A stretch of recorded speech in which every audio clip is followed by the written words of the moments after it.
kasama sa musical. Yun nga, nakasama po ako dito dahil sa community po namin, si Daddy at si Mami, ang Pastor guys, kami po, at sila sa ngayon, nagpapalito kami. Pinalito ko yung mga expert. One time, nalawagan ko ng CSB si Daddy na kung pwede po ako mag-portray ng buhay ni Pedro Caluso.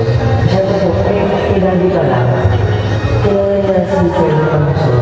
And parang explain niya rin kay Mami niya. Siyempre po, Pedro Caluso, wala na rin po talaga hesitation pagkatabi na lang sa pag-restoration na iyak namin ng Pedro Caluso. Experiences po sa play, yung parang nag-rehearsals po kami, yung hindi po namin nakikita yung pangod. Yun na, parang masaya na rin naglalaro kasi yung mga bata, maraming cute na bata na nilalaro namin, mga alala namin.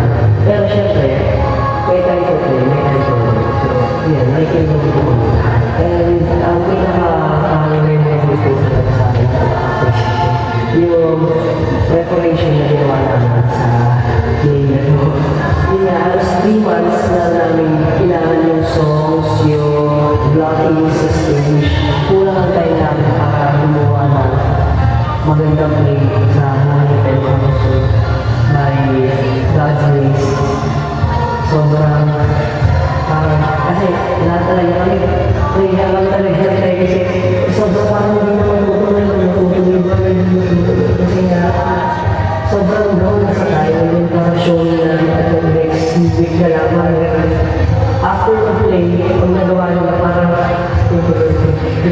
sobrang pinaka-fulfillment ko.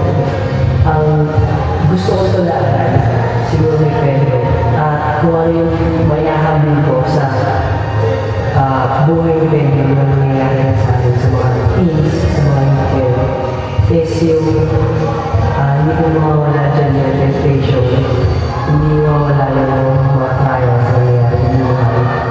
Ang pinaka-importante po yung high-centered po.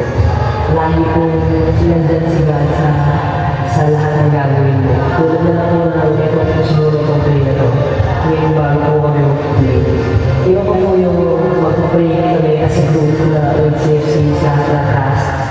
Iba po po yung sa play na gagawin ko na ipapapasok ako sa isang rooms. Dadasalaman namin sana maganda lahat ng maayos.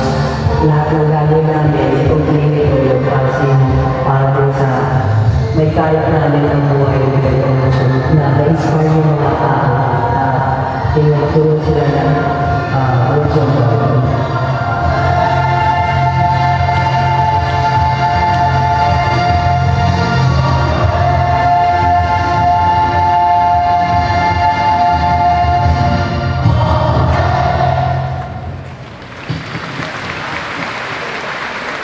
Brothers and sisters, those who have seen San Pedro Caluso, the musical by 2019 in Matisig, will agree with me that Matisig disappeared and San Pedro Caluso became alive gloriously. And this was because of the obedience and humility of Matisig. Let us clap our hands for the Lord for the gift of young people like Matisig.